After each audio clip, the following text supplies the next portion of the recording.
So good afternoon, everyone. So I am Alexandre Lacou and not Magali. I am currently in postdoc at the CRBE, Centre de recherche sur la biodiversité et l'environnement, and LGC, Laboratoire de génie chimique in Toulouse, France. And today I will present you some results from a BioRock project about organic matter and pathogens' fate in earthworms-assisted constructed wetlands.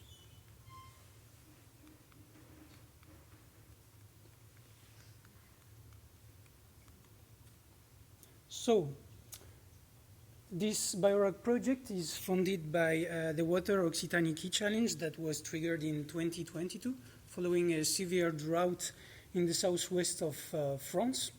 And BioRock was one of the structuring projects that funded 2 PhDs. This project focuses on the use of constructed wetlands to produce a treated effluent that can be reused in drip irrigation. So in this project we focus on the biofilm as an element of purification within the constructed wetlands, but also as a limiting factor within the drip irrigation systems, as it can lead to bioclogging. And we are trying to see what is the optimal water quality to have both advantages and the limitation of the clogging. And to do that, we have the help of some sensors and IoT systems to monitor the treatment processes.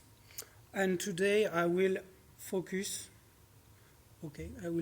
mostly on the treatment process, the constructed wetlands.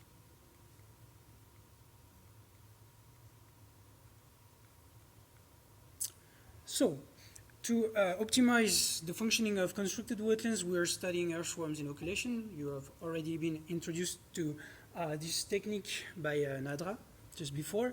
So it relies on an hypothesis that comes from theoretical ecology, which is the biodiversity function hypothesis, which states that the higher the biodiversity, the more intense the ecosystemic services it provides.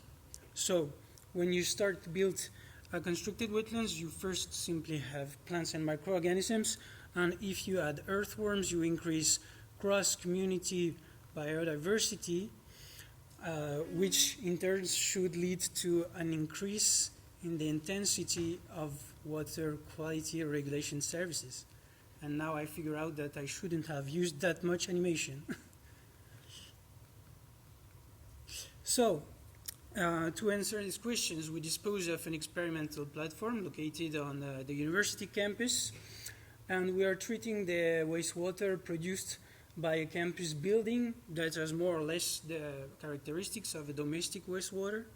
This water is collected within a bypass and then pumped toward our experimental platform, and then the flux is divided between 2 experimental systems. In one hand, the mesocosms in the blue tanks and the pilot scale systems on the right. There are problems with animation, I'm sorry. And today I will focus on the pilot scale systems. So, we have tested several experimental conditions, first only plants, then only earthworms, and the combination of plants and earthworms.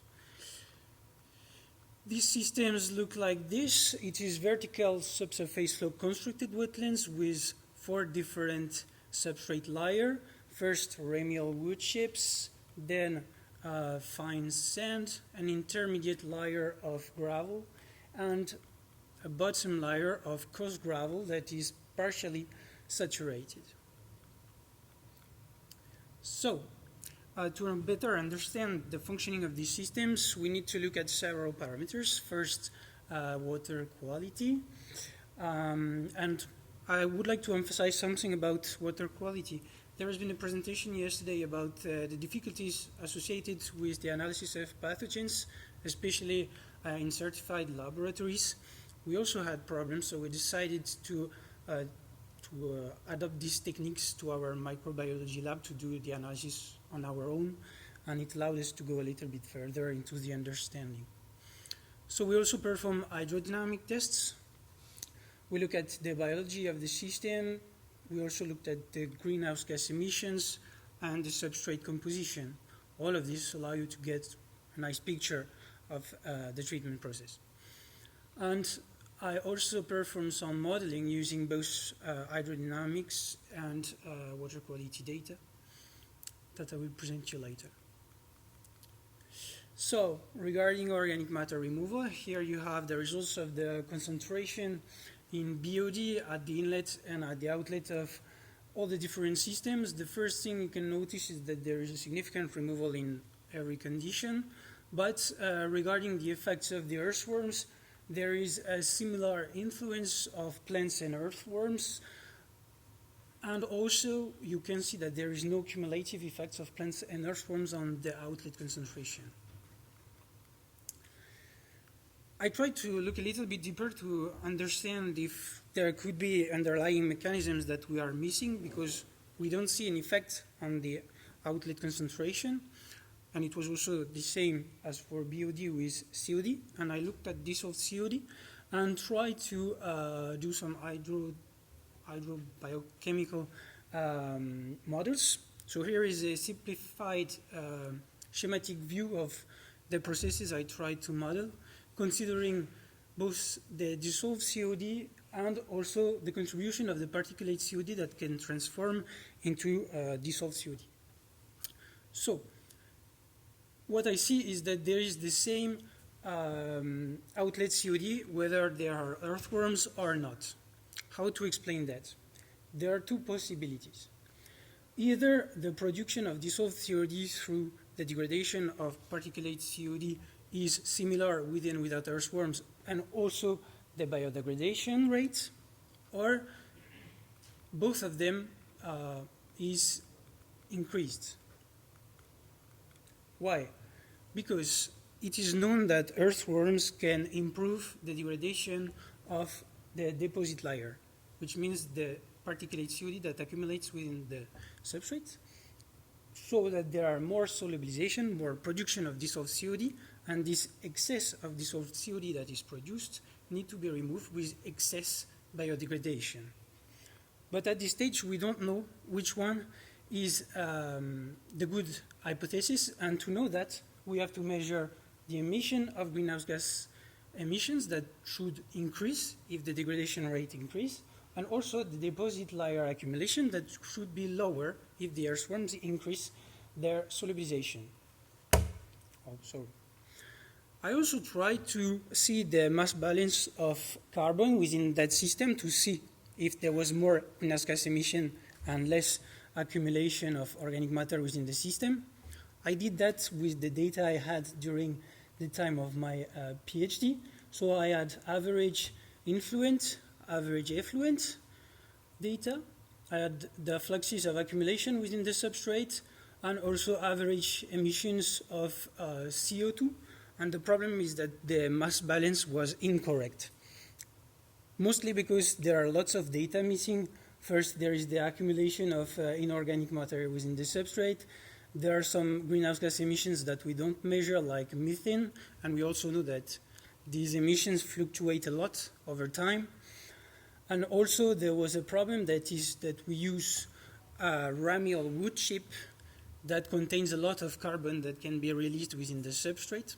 So, because it is way more complicated than I expected, there is a new PhD that starts and that intends to go further into that understanding to see if earthworms influence particulate organic matter fate. I also looked at the removal of pathogens. Here you have the concentration of E. coli and somatic polyphages at the inlet and the outlet of the three systems. And for both pathogens, I had similar results as for the BOD, with similar effects of plants or earthworms inoculation, and no cumulative effects of plants and earthworms for both pathogens. I also looked at Clostridium perfringens, looking at separately the spores and spores plus vegetative forms. There was also the same conclusion, but something interesting is that there is a significant removal of the vegetative forms and not the spores, which implies interesting things in terms of removal processes. In conclusion, so there were similar effects of plants and earthworms, as I said, no cumulative effects of plants and earthworms on pathogens and organic matter removal. And there are also some perspectives, as during my postdoc, I work on the optimization of these systems to have better pathogens removal, especially using different substrate like biochar, and also optimizing operational conditions through the Reversion project that is associated with Solagua that has already been presented by Magali especially. And also we are trying to better describe carbon and nitrogen